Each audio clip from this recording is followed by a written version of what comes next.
Good morning, students. I am Markandeya Misra. Today, I will teach you the remaining part of your first chapter. The name of the chapter is Plants Life, which means पौधों में जीवन या पौधे का जीवन. In this chapter, I have already taught you in the previous videos that what is seed, what is the structure of seed, how plants grow from seeds, and the process of dispersal of seeds. Students, मैंने आपको इस chapter में बताया है, पढ़ाया भी है कि कैसे सीड की स्ट्रक्चर होती है, सीड की संरचना होती है, मीन्स बीज की संरचना क्या होती है, कैसे होती है, कैसे नए पौधे बीजों से उत्पन्न हो जाते हैं, इन बीजों का बिखराव किन विधियों द्वारा होता है. आज मैं आपको बताऊंगा कैसे नए पौधे पुराने पौधों की जड़ों से, पत्तियों से या तनों से उत्पन्न हो जाते हैं.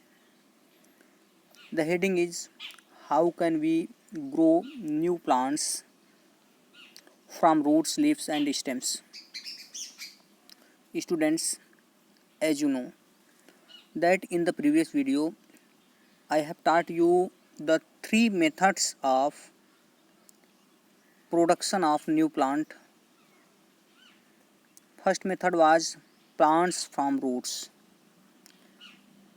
जड़ों से पौधों को कैसे उत्पन्न किया जाता है. Second stem plants from underground stem. Plants को अंडरग्राउंड स्टेम से कैसे उत्पन्न किया जाता है. And third was plants from stems. Plants stems से कैसे उत्पन्न होते हैं. Today I will teach you how plants develop from the leaves. The heading is plants from leaves. पत्तियों से पौधे कैसे उत्पन्न होते हैं. Here it is given that plants like bryophyllum have birds on the edges of their leaves. पौधे जैसे कि ब्रायोफाइलम का पौधा होता है, उनकी पत्तियों के एजेस पर, किनारों पर, सतहों पर बर्ड्स पाए जाते हैं. छोटी छोटी कलियां पाई जाती हैं. New plants arise from these birds. नए पौधे इन्हीं बर्ड्स से एराइज हो जाते हैं, इन्हीं कलियों से उत्पन्न हो जाते हैं. When the birds fall on moist soil. जब ये बर्ड्स, ये कलियां नमी युक्त मिट्टी पर गिर जाती हैं.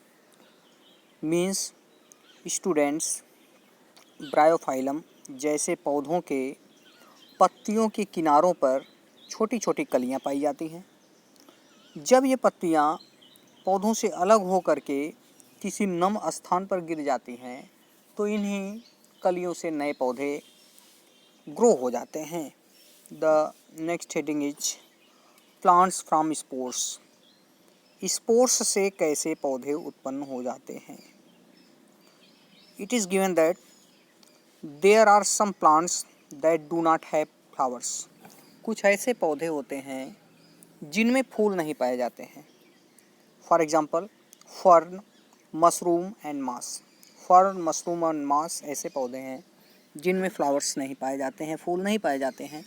So they do not produce seeds. इसलिए इन पौधों से सीड्स उत्पन्न नहीं होते हैं, बीज नहीं बनते हैं.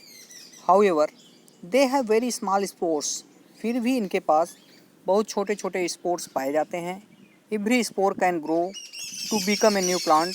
और हर स्पोर एक नए प्लांट के रूप में डेवलप हो सकता है, बदल सकता है. The next heading is given agriculture. That means farming, means कृषि. It is given that the mass production of plants and animals for producing food and other useful products is called agriculture. Means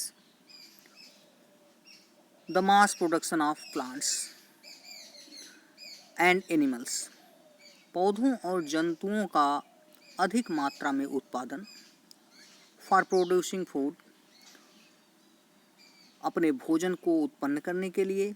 and other useful products, और दूसरे उपयोगी पदार्थों को, उत्पादों को प्राप्त करने के लिए इस कॉल्ड एग्रीकल्चर, इसी को कृषि कहा जाता है। मीन्स जब हम पौधों और जंतुओं को बड़ी मात्रा में अपनी भोजन की ज़रूरतों को पूरा करने के लिए और दूसरे उपयोग के पदार्थों को प्राप्त करने के लिए उगाते हैं, उत्पन्न करते हैं, तो यही मेथड जो होता है वह एग्रीकल्चर या कृषि कहलाता है।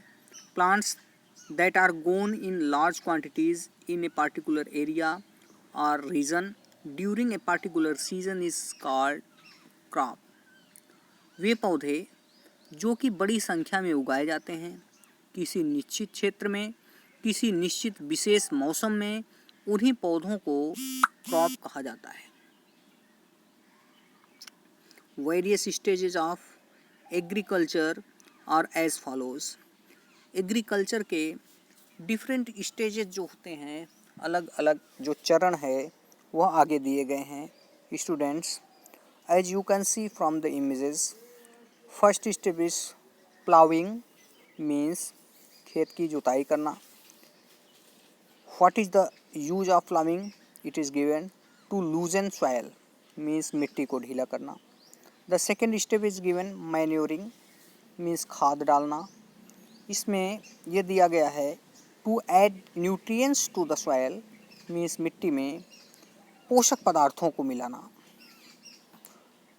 The next is sowing seeds, means बीजों को बोना। To start the process of crop production, जिससे क्रॉप प्रोडक्शन का प्रोसेस स्टार्ट हो सके। The next is irrigation, that means सिंचाई करना। Providing water to the plants, पौधों को वाटर देना, जल देना। And spraying pesticides, means pesticides को छिड़कना।